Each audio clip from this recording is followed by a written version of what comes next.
Hello जय हिंद दोस्तों, मैं शुभम आप सभी का स्वागत करता हूं आपके अपने इस यूट्यूब चैनल शुभम क्लासेस में। आज की जो हमारी क्लास है उसके अंदर हम जीके और जीएस का सेक्शन वाइज टेस्ट लगाने वाले हैं, जिसके अंदर हम जनरल नॉलेज के 15 क्वेश्चन और जनरल साइंस के 15 क्वेश्चन डिस्कस करेंगे। ये सभी क्वेश्चन आपके एग्जाम के लिए वेरी वेरी इंपॉर्टेंट हैं और विभिन्न परीक्षाओं में बार बार पूछे जा चुके हैं। मैं उम्मीद करूंगा सेशन आप सभी को हेल्पफुल लगेगा। सभी को कंप्लीट टेस्ट लगाना है। चलिए अपनी क्लास स्टार्ट करते हैं।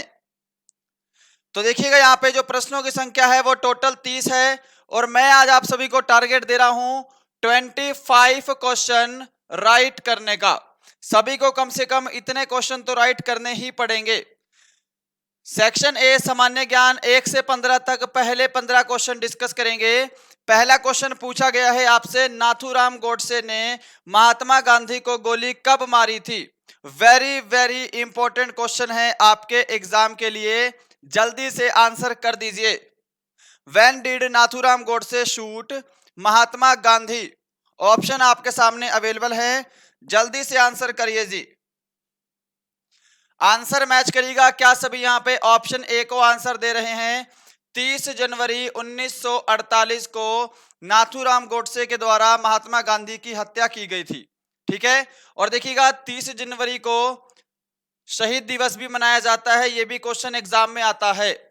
शहीद दिवस कब मनाया जाता है तो 30 जनवरी को मनाया जाता है।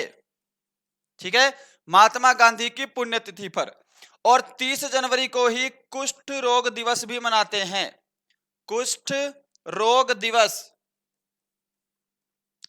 अब देखिए, एक जो शहीद दिवस है वो 23 मार्च को भी मनाया जाता है। भगत सिंह, राजगुरु और सुखदेव को उस दिन फांसी दी गई थी। ठीक है, तो ये दोनों प्रश्न अलग अलग है, इसका ध्यान रखिएगा। बढ़ते हैं अपने नेक्स्ट क्वेश्चन की तरफ। सामने स्क्रीन पर चिपको आंदोलन का संबंध किससे है। सामाजिक सुधार से, अंग्रेजी शिक्षा से, वन संरक्षण से या फिर बाल विवाह से। What is the Chipko movement related to.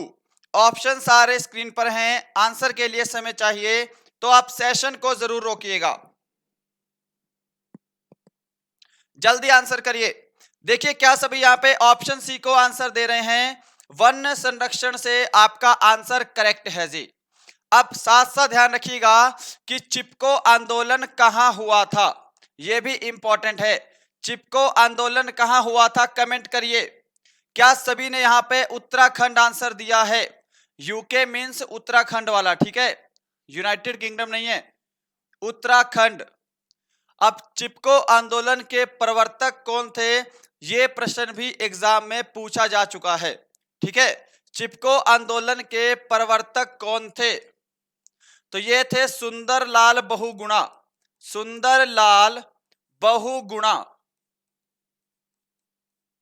आगे बढ़ते हैं क्वेश्चन नंबर 3 की तरफ। अंतरराष्ट्रीय साक्षरता दिवस डैश को मनाया जाता है। International literacy day is celebrated on 5 सितंबर, 14 सितंबर, 8 सितंबर या फिर 30 जनवरी। जल्दी से आंसर कर दीजिए इस प्रश्न का, क्या आंसर करेंगे। देखिए क्या सभी ने यहाँ पे ऑप्शन सी को आंसर दिया है 8 सितंबर। आपका आंसर बिल्कुल करेक्ट है जी। 8 सितंबर को अंतरराष्ट्रीय साक्षरता दिवस मनाया जाता है। साथ साथ 5 सितंबर सभी को पता है ना, यह क्वेश्चन 3 दिन पहले ही डिस्कस करवाया है। 5 सितंबर को मनाते हैं राष्ट्रीय शिक्षक दिवस, राष्ट्रीय शिक्षक दिवस, नेशनल टीचर डे। 14 सितंबर को मनाया जाता है राष्ट्रीय हिंदी दिवस, राष्ट्रीय हिंदी दिवस। और एक और हिंदी दिवस है जिसको बोलते हैं विश्व हिंदी दिवस। क्या बोलते हैं जी, विश्व हिंदी दिवस। और ये कब मनाते हैं इसका अभी कमेंट कर दीजिए, विश्व हिंदी दिवस कब मनाया जाता है। तो देखिए विश्व हिंदी दिवस जो है यह आपका 10 जनवरी को मनाया जाता है, इसका ध्यान रखिएगा। ठीक है, चलिए बढ़ते हैं नेक्स्ट क्वेश्चन की तरफ। क्वेश्चन नंबर 4 आपके सामने। सर एडविन लुटियंस किसके वास्तुकार थे। वेरी वेरी इंपॉर्टेंट क्वेश्चन है जी। केंद्रीय सचिवालय के, भारत भवन के, राष्ट्रपति भवन के या फिर रॉक गार्डन के। करिए जल्दी से आंसर, क्या आंसर करेंगे? Sir Edwin Lutyens was the architect on. फटाफट से आंसर कर दीजिए, क्या आंसर करने वाले हैं?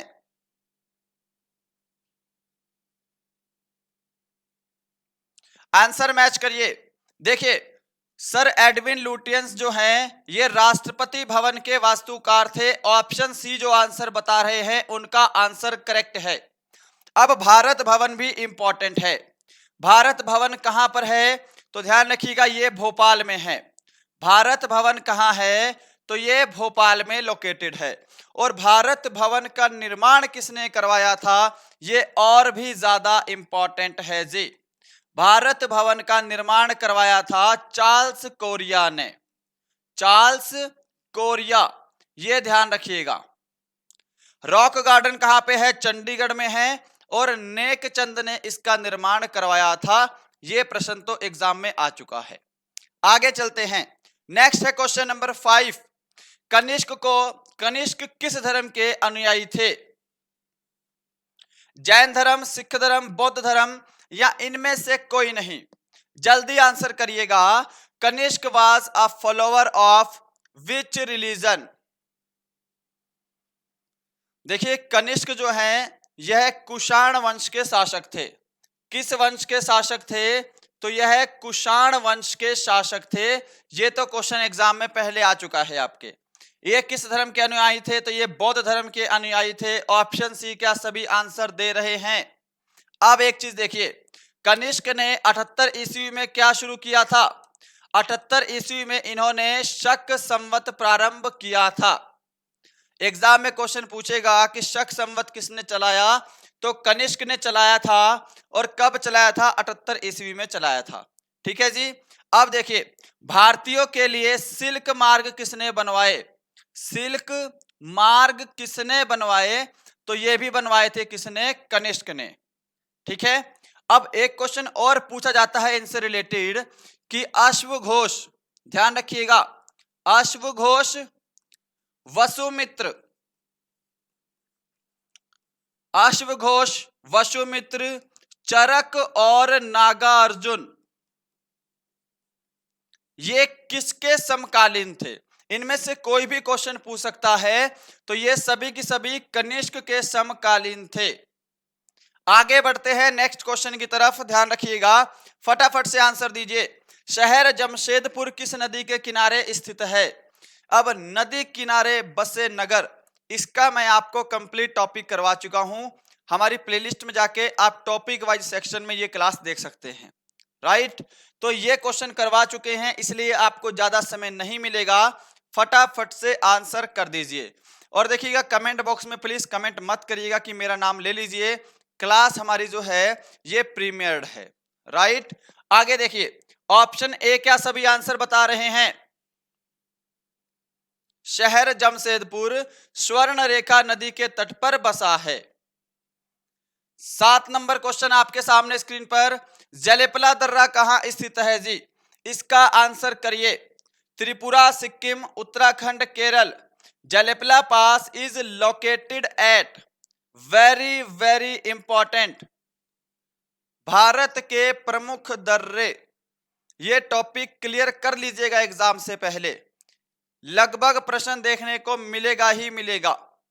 ठीक है, स्टैटिक जीके के कुल 30-35 टॉपिक हैं।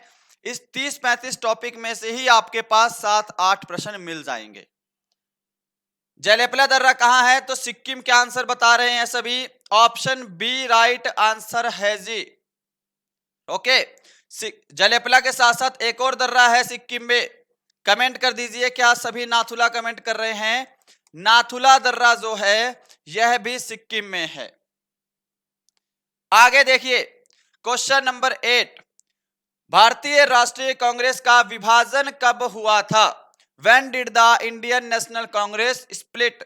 1905, 1906, 1907, 1909। जल्दी आंसर कर दीजिए फटाफट से। क्या आंसर करोगे? जल्दी आंसर करिए जी।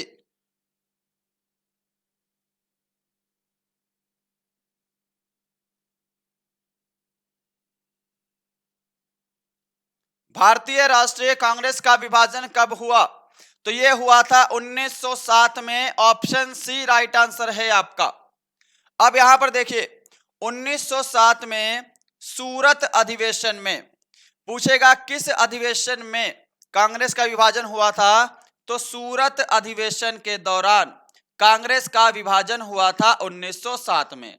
और कांग्रेस जो है वह गरम दल और नरम दल, गरम व नरम दल दो भागों में विभाजित हो गई थी। तो क्वेश्चन ऐसे भी पूछ सकता है कि किस अधिवेशन में कांग्रेस गरम व नरम दल में विभाजित हुई थी? तो 1907 के सूरत अधिवेशन में। और इस अधिवेशन की अध्यक्षता किसने की थी? तो ये की थी रास बिहारी घोष ने। किसने की थी? रास बिहारी घोष ने की थी। इसका भी ध्यान रखिएगा। 1905 सभी को पता है ना, करजन के समय में क्या हुआ था? बंगाल विभाजन। बंगाल विभाजन कब हुआ? 1905 में, लॉर्ड कर्जन के समय में। 1906 में मुस्लिम लीग की स्थापना हुई थी।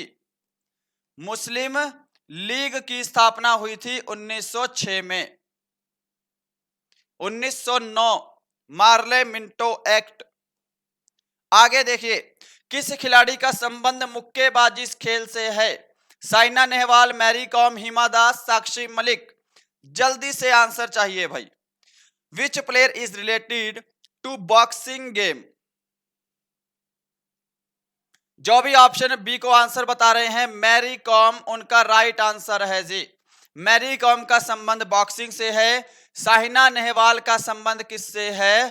तो ये है बैडमिंटन खेल से। हिमा दास क्या है? एथलेटिक्स से संबंधित हैं, ये रनिंग करती हैं जी। ठीक है, हिमा दास को बोला जाता है ढींग एक्सप्रेस।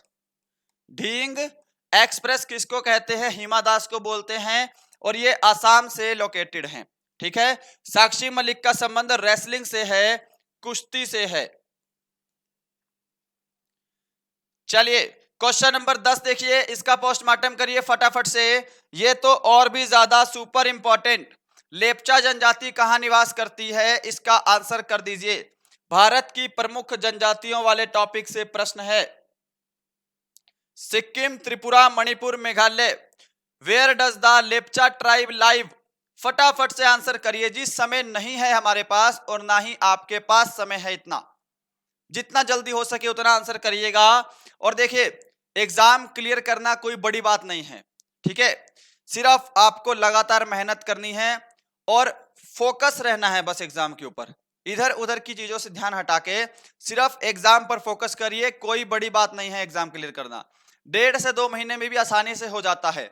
अगर आपने अभी से भी तैयारी शुरू की है तो भी हो जाएगा।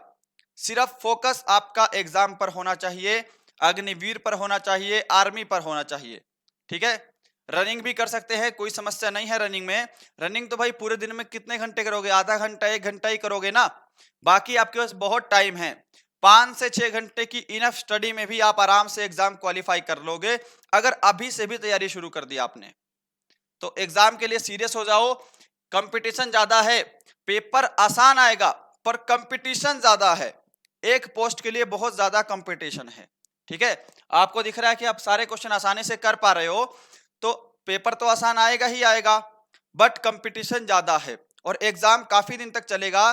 तो एग्जाम में आपको देखिए 50 में से 15 जीके है, 15 साइंस है, 15 मैथ है और 5 रीजनिंग है। इस 15 में से क्या हो जाएगा कि आपको 12 क्वेश्चन तो प्रीवियस ईयर के आएंगे या फिर आपके पढ़े हुए आएंगे, उससे रिलेटेड आएंगे। 3 क्वेश्चन थोड़े से आपको नए या फिर थोड़े से डीपली मिल सकते हैं। ऐसे ही साइंस में भी आपको 12 क्वेश्चन प्रीवियस ईयर के आएंगे और 3 से 4 क्वेश्चन आपको नए या थोड़े हार्ड लेवल मिल जाएंगे देखने को, है ना। अब रही बात मैथ की, तो मैथ में मैं बोल सकता हूं कि आपका कुछ भी लेवल बढ़ा दे, आप मैथ में आसानी से फुल स्कोर कर सकते हैं और रीजनिंग में भी आप फुल स्कोर कर सकते हैं। जीके और साइंस का अगर लेवल आसान आया तो फुल स्कोर करेंगे, नहीं तो जीके और साइंस में लेवल कुछ भी बढ़ा सकता है भाई। 3-4 क्वेश्चन तो मेरे ख्याल से ऊपर नीचे जाएंगे ही, बट मैथ में अगर आपने बेसिक क्लियर कर लिया, वही 15 टॉपिक गिन कर आएंगे और मैथ आपके पास बिल्कुल आसान आएगा। 2 या 3 लाइनर के क्वेश्चन आते हैं बस। ठीक है, तो आसानी से आप मैथ और रीजनिंग में फुल स्कोर कर सकते हैं। अब देखिए, लेप्चा जनजाति का संबंध सिक्किम से है, ऑप्शन ए करेक्ट आंसर है जी। चलिए आगे बढ़ते हैं नेक्स्ट क्वेश्चन की तरफ। महावीर का जन्म कहां हुआ था? Pawapuri, Vaishali, Kushinagar, Rajgriha. Where was Mahavir Swami born? Option available हैं, जल्दी से आंसर कर दीजिए।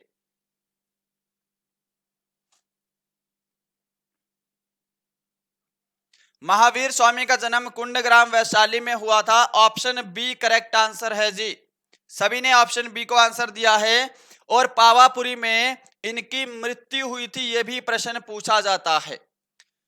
ठीक है, कुशीनगर में क्या है? गौतम बुद्ध की मृत्यु हुई थी। गौतम बुद्ध की मृत्यु कहां हुई? गौतम बुद्ध की मृत्यु जो है यह कुशीनगर में हुई थी। आगे देखिएगा क्वेश्चन नंबर 12। ओमान की राजधानी क्या है? ये तो वेरी वेरी इंपॉर्टेंट। प्रमुख देशों की राजधानियां और उनकी मुद्राएं। ठीक है, ये एक क्वेश्चन फिक्स कर लीजिएगा।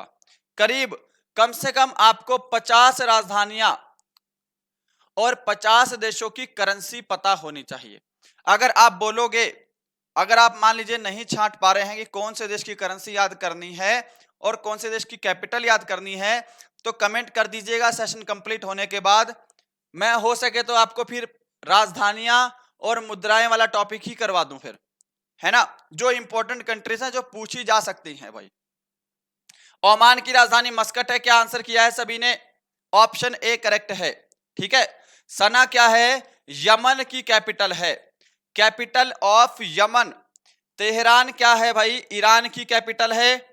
और दोहा किसकी कैपिटल है? तो कतर की कैपिटल है। आगे चलिए 13 नंबर की तरफ। चांदी का सबसे बड़ा उत्पादक देश कौन सा है? China, Brazil, Australia, Mexico. Which country is the largest producer of silver? फटाफट से आंसर कर दीजिए। जो ऑप्शन यहां पर डी को बता रहे हैं मैक्सिको, उनका राइट आंसर है भाई। मैक्सिको चांदी का सर्वाधिक उत्पादन करने वाला देश है। चले आगे 14 नंबर देखिए। अंकलेश्वर कहां स्थित एक नगर है? महाराष्ट्र में, कर्नाटक में, Chhattisgarh, Gujarat. Where is Ankleshwar a city located? Ankleshwar क्या है भाई?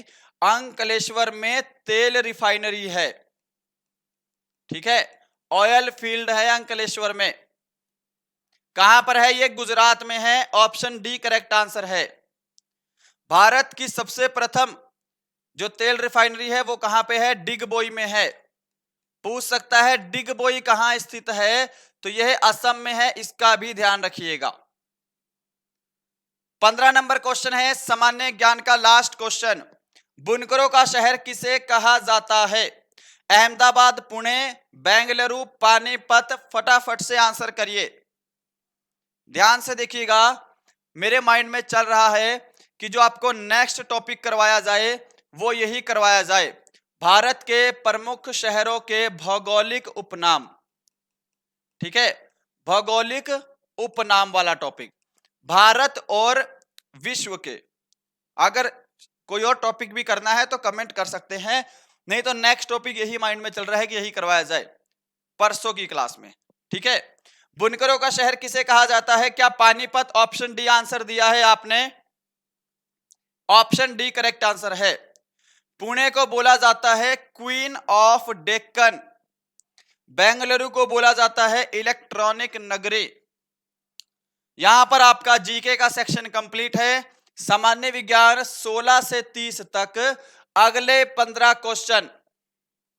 स्कोर सेक्शन वाइज कमेंट करिएगा लास्ट में कि सेक्शन ए में कितना स्कोर कर पाए हैं और सेक्शन बी में कितना स्कोर करेंगे। ठीक है, ताकि पता तो लगे कि जीके वीक है या साइंस वीक है। अब टेस्ट ऐसा बनाया है कि आपको हर सेक्शन में कम से कम 12 से 13 राइट करने हैं, कम से कम भाई। ठीक है, किस रासायनिक तत्व को गंधक कहा जाता है? अब इसको इंग्लिश में पढ़ेंगे तो आंसर ही आ जाएगा। गंधक को इंग्लिश में सल्फर कहते हैं। यहां पर ऑप्शन में सल्फर, ऑप्शन डी करेक्ट है। जब ऑप्शन दिया ही है तो ये फटाफट से कर लेते हैं। आगे देखिए 17 नंबर, कैल्शियम कार्बोनेट का सूत्र क्या है? What is the formula of calcium carbonate? Option available हैं। अगर आपको समय चाहिए ना तो सेशन को रोकिएगा बीच में, और अभी तक लाइक नहीं किया है आपने, लाइक शेयर सब्सक्राइब जरूर करिएगा। और देखिएगा कि जितनी पीडीएफ आपकी पुरानी पेंडिंग थी वो मैंने टेलीग्राम चैनल पे अपलोड कर दी है जी, ठीक है, टेलीग्राम पे सारे पीडीएफ अपलोड कर दी है। अब क्या होता था कि मैं हर हफ्ते आपको पीडीएफ देता था जितनी क्लासेस होती थी, है ना, बट मैं सोच रहा हूं कि क्यों ना आप सभी को क्लास खत्म होने के बाद डेली डेली ही पीडीएफ क्लास का टेलीग्राम पे अपलोड कर दिया जाए, है ना, डेली ही पीडीएफ अपलोड करेंगे आपसे टेलीग्राम पर, डेली की क्लासेस का। कैल्शियम कार्बोनेट का फॉर्मूला होता है CaCO3, ध्यान रखिएगा। 18 नंबर देखिए, सेल्सियस और फ़ारेनहाइट तापमापी एक ही मान प्रदर्शित करता है। कौन से डिग्री पर सेल्सियस और फ़ारेनहाइट सेम रहते हैं? आसानी से आंसर कर पाएंगे ना? ऑप्शन सी होगा -40 डिग्री टेम्परेचर पर सेल्सियस एंड फ़ारेनहाइट जो है वो सेम वैल्यू रहती है। 19 नंबर देखिए, किस विटामिन का रासायनिक नाम राइबोफ्लेविन है? The chemical name of which vitamin is riboflavin? फटाफट से आंसर करिए। देखिए आप सब विटामिन के रासायनिक नाम पढ़ लेते हैं ऊपर ऊपर से, ABCDE के, पर जो बी कैटेगरी के विटामिन हैं इनके रासायनिक नाम भी पढ़िए, ठीक है। एग्जाम एक ही बार देना है और एक ही बार में क्वालिफाई करना है, कुछ भी कसर रहनी नहीं चाहिए, ठीक है। एग्जाम से पहले आपको ऐसा फील ही नहीं होना चाहिए कि एग्जाम कैसा आएगा। आपके अंदर तो बस ऐसी ऊर्जा होनी चाहिए कि एग्जाम कहीं से भी आ जाए, मैंने तो एग्जाम से ज्यादा पढ़ा हुआ है और उससे ज्यादा ज्ञान है जितना एग्जामिनर पेपर बनाएगा। देखिए राइबोफ्लेविन जो है यह विटामिन B2 का रासायनिक नाम है, ऑप्शन डी करेक्ट है। B1 का क्या है जी? थाइमिन है। B3 का आप कमेंट कर दीजिए, और B7 का क्या है? बायोटीन है। क्या है? बायोटीन है। ध्यान रखिएगा ये इंपॉर्टेंट होते हैं। आगे देखिए 20 नंबर है, विडाल टेस्ट किस रोग की जांच के लिए किया जाता है? Typhoid, dengue, malaria, tetanus. Widal test is done to check which disease. और कल की क्लास में कमेंट देखा था मैंने 2-3 स्टूडेंट का कि सर आप आईएएस के लेवल का पढ़ा रहे। ये आईएएस का लेवल है भाई। अगर आप चाहते हो कि मैं सिर्फ बच्चों वाले ही क्वेश्चन लेकर आऊं और उनको पढ़ के आप पूरे 30 में से 30 नंबर ले लो, 50 में से 50 नंबर ले लो, तो फिर या तो मैं आपको धोखा दे रहा हूं या आप मुझे धोखा दे रहे हो, ठीक है। वो क्वेश्चन तो सभी को आते हैं भाई, उसमें उसकी भी हम प्रैक्टिस करवाते रहते हैं। हर टेस्ट में मैं 4 से 5 क्वेश्चन ही आपको थोड़े से अच्छे लेवल के देता हूं बस, ठीक है। और इतना देना पड़ता है, और वो भी नहीं है कि बिल्कुल एग्जाम से बाहर है। एग्जाम में आए हुए प्रश्नों में से रिलेटेड क्वेश्चन उसमें थोड़े डीपली देता हूं बस, ठीक है। बाकी तो सारा test as it is level का रहता है, वही होता है, बस लैंग्वेज चेंज करते हैं, है ना। और ये जरूरी भी है। अगर इतना ही होता तो आप आसानी से पढ़ लेते किताब से भी। किताब से तो आपको पढ़ना ही है, बट फिर भी आपको आवश्यकता होती है टेस्ट लगाने की, ताकि आपका माइंड जो है वो कई तरह से वर्क करता है। विडाल टेस्ट जो है वो टाइफाइड के लिए प्रयोग किया जाता है, ऑप्शन ए करेक्ट आंसर है। टाइफाइड की जांच के लिए विडाल टेस्ट प्रयोग किया जाता है। किसके द्वारा होता है? बैक्टीरिया के द्वारा होता है, डेंगू होता है वायरस के द्वारा, मलेरिया होता है प्रोटोजोआ के द्वारा, और टिटनेस होता है बैक्टीरिया। प्रकाश संश्लेषण का अंतिम उत्पाद क्या है? Oxygen, carbon dioxide, methane, chlorophyll. What is the end product of photosynthesis? जल्दी आंसर करिए जी। प्रकाश संश्लेषण के लिए सर्वाधिक मात्रा में कार्बन डाइऑक्साइड गैस चाहिए, और पौधों में प्रकाश संश्लेषण उनकी पत्तियों में होता है। ओके, अब देखिए इसका अंतिम उत्पाद लास्ट प्रोडक्ट होता है ऑक्सीजन। ये ध्यान रखिएगा। कल क्वेश्चन कराया था प्रकाश संश्लेषण में किसका ऑक्सीकरण होता है, ऑक्सीडेशन होता है, तो जल का होता है। ये कुछ क्वेश्चन ऐसे हैं जिनके ऊपर हम धीरे धीरे डिस्कस करते रहेंगे, क्योंकि ये क्वेश्चन बार बार ही आपको करवाने पड़ेंगे, क्योंकि निकल जाते हैं भाई दिमाग से। और नोटबुक तो सभी ने बनाई है ना, नोटबुक आवश्यक है भाई। गुर्दे की क्रियात्मक यूनिट क्या है? What is the functional unit of kidney? Neuron, nephron, धमनी, न्यूट्रिनो। गुर्दे की क्रियात्मक इकाई क्या है? देखिए, अगर ऑप्शन बी को आंसर दिया है ना नेफ्रॉन, तो आपका आंसर बिल्कुल परफेक्ट है भाई। न्यूरॉन भी ध्यान रखिएगा, तंत्रिका तंत्र की क्रियात्मक इकाई है। नर्वस सिस्टम की फंक्शनल यूनिट है न्यूरॉन। चले आगे, आगे देखिएगा 23 नंबर। ईसीजी किसकी गतिविधियों को दर्शाता है? कितनी बार एग्जाम में आया है, और ऐसे क्वेश्चन में तो समय देने का मन ही नहीं करता, आपको मन करता है क्वेश्चन करवा के डायरेक्ट आंसर ले गए और नेक्स्ट पेज पर चले। ठीक है, तो वही करेंगे। ऑप्शन बी करेक्ट आंसर होगा, हार्ट। ईसीजी इलेक्ट्रिक कार्डियोग्राफ जो है हृदय की गतिविधियों को नियंत्रित करता है, नियंत्रित नहीं करता है, उनकी जांच करता है। ठीक है, कि इस समय जो हार्ट का लेवल है वो क्या चल रहा है और कुछ कमी है या बेसी है, जो भी है। मस्तिष्क के लिए ईईजी का प्रयोग किया जाता है, मस्तिष्क की गतिविधियों की जांच करने के लिए। ठीक है, चलें आगे, आगे बढ़ते हैं। नेक्स्ट, किडनी का भी पता है ना आपको, डायलिसिस। डायलिसिस ये मैंने करवाया है पहले क्वेश्चन। क्वेश्चन नंबर 24 आपके सामने है। फ्रैंक विट्टल ने किसका आविष्कार किया था? भाप इंजन, जेट इंजन, बैरोमीटर, सूक्ष्मदर्शी। What was invented by Frank Whittle? और देखिएगा, कल की जो क्लास है, दो माइंड है, दो टॉपिक है। या तो मैं आपको टॉपिक करा दूं भारत के प्रमुख भौगोलिक शहरों के उपनाम। कौन सा? भारत के प्रमुख भौगोलिक शहरों के उपनाम, राइट। या फिर पिछली परीक्षाओं में पूछे गए 2020 में आपका एग्जाम हुआ था 1 नवंबर 2020 को आर्मी का, उसमें पूछे गए जीके और जीएस के टॉप 100 क्वेश्चंस करवा दूं कल की क्लास में।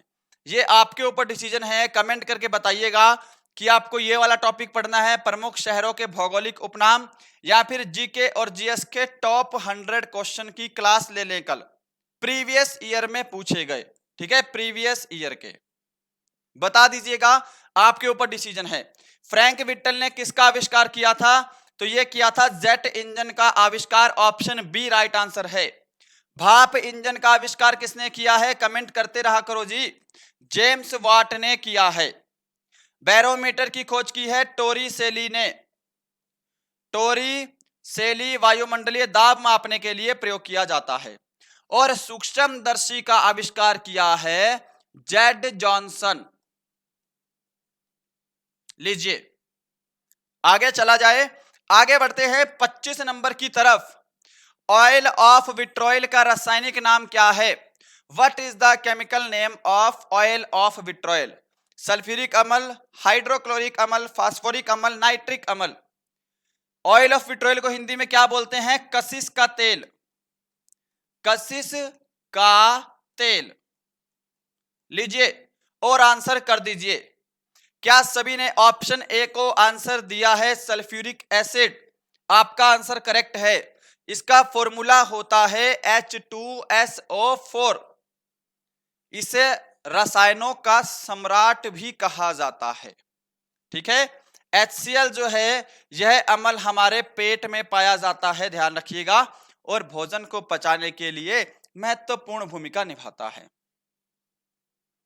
क्लियर है? आगे चला जाए, 26 नंबर देखिए। केंद्रक की खोज किसने की? Who discovered the nucleus? Robert Brown, John Walker, Humphry Davy, James Watt. जल्दी आंसर करिए। अभी तक सेशन को लाइक नहीं किया है ना, तो लाइक जरूर करिएगा। कोई फ्रेंड अगर आर्मी अग्निवीर की तैयारी करता है, उसे हमारा चैनल शुभम ई क्लासेस जरूर शेयर और सब्सक्राइब करवाएंगे।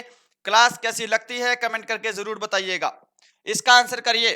केंद्रक की खोज किसने की थी? रॉबर्ट ब्राउन ने की थी। ऑप्शन ए करेक्ट आंसर हो जाएगा। ठीक है, हम्फ्री डेवी भी इंपॉर्टेंट है। सेफ्टी लैंप का आविष्कार किसने किया? सेफ्टी लैंप का आविष्कार किसने किया था? हम्फ्री डेवी ने। जेम्स वाट अभी डिस्कस किया है भाप का इंजन। आगे बढ़ते हैं 27 नंबर की तरफ। सूर्य पर सर्वाधिक मात्रा में पाई जाने वाली गैस कौन सी है? हाइड्रोजन, नाइट्रोजन, हीलियम या इनमें से कोई नहीं? फटाफट से आंसर करिए। Which is the most abundant gas found in the sun? सूर्य पर सर्वाधिक मात्रा में हाइड्रोजन गैस होती है, अप्रोक्सीमेट 90% के आसपास। ऑप्शन ए करेक्ट आंसर है। और कुछ बुक्स में ये डाटा दिया हुआ है आपको 70%। ठीक है। दूसरे नंबर पे हाइड्रोजन और हीलियम गैस को मिलाकर ही सूर्य में गैसें होती हैं। 28 है आपके सामने। न्यूट्रॉन के खोजकर्ता कौन थे? Who was the discovered of neutron? Chadwick, Newton, Rutherford, Henry? जल्दी से आंसर कर दीजिए। न्यूट्रॉन की खोज की थी जेम्स चैडविक ने। ऑप्शन ए क्या सभी ने आंसर किया है? ऑप्शन ए करेक्ट आंसर है। न्यूटन क्या है जी? बल का सिद्धांत किसने दिया? बल की परिभाषा किसने दी? न्यूटन ने दी थी। 29 है आज का सेकंड लास्ट क्वेश्चन, आंसर कर दीजिएगा। ये क्वेश्चन करवाया है मेरे ख्याल से जो 100 नंबर की क्लास हुई थी 100 क्वेश्चन की कुछ दिन पहले, उसी में करवाया है ये क्वेश्चन। प्रतिध्वनि सुनने के लिए श्रोता एवं प्रवर्तक के बीच न्यूनतम कितनी दूरी होनी चाहिए? 10 meter, 18 meter, 20 meter, 17 meter? What should be the minimum distance between the listener and the reflector to hear the echo? Approx देखिए 16.6 मीटर होती है ना। अप्रोक्सीमेशन में हम 17 मीटर हमेशा आंसर करते हैं और ये ऑप्शन डी करेक्ट आंसर होगा। क्वेश्चन नंबर 30 है आज का लास्ट क्वेश्चन। एक क्वेश्चन होमवर्क का ऐड किया है, ये लेकर जाइएगा। पहले इसका आंसर कर दीजिए, ये इंपॉर्टेंट है भाई। रक्त प्लाज्मा का कितने प्रतिशत भाग प्रोटीन होता है? What percentage of blood plasma is protein? देखिए ये है आपका रक्त, ठीक है। अब रक्त के अंदर जो प्लाज्मा है, क्या है? प्लाज्मा है, वो 55 से 60% पाया जाता है। रक्त में 55 से 60% प्लाज्मा होता है और इस प्लाज्मा में 90% जो है वो जल होता है, ठीक है।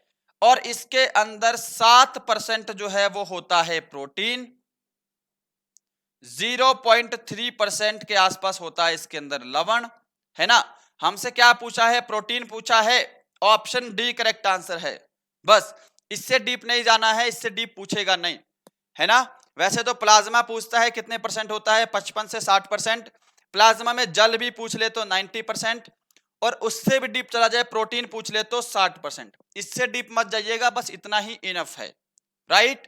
तो दोस्तों ये थे आपके आज के जीके और साइंस के सेक्शन वाइज प्रैक्टिस सेट। बताइएगा आज का टेस्ट आपको कैसा लगा है, हमारा पढ़ाया हुआ आपको कैसा लगता है, और इन 30 प्रश्नों में आपने कितने क्वेश्चन करेक्ट किए हैं। कल कौन सी क्लास करनी है? टॉपिक करवा दें भारत के प्रमुख भौगोलिक शहरों के उपनाम, या फिर प्रीवियस ईयर के जीके और जीएस के टॉप 100 क्वेश्चन करने हैं। कमेंट करके बताइएगा। पीडीएफ आपको टेलीग्राम चैनल पे मिल जाएगा, ठीक है। ये क्वेश्चन होमवर्क का है, कल की क्लास में डिस्कस कर लेंगे। पादप कोशिका भित्ति बनी होती है शर्करा की, सेलुलोज की, सुक्रोज की, इनमें से कोई नहीं। सभी को आंसर इसका कमेंट बॉक्स में कमेंट करना है। मिलते हैं कल किसी और अच्छे सेशन के साथ, तब तक के लिए जय हिंद, जय भारत।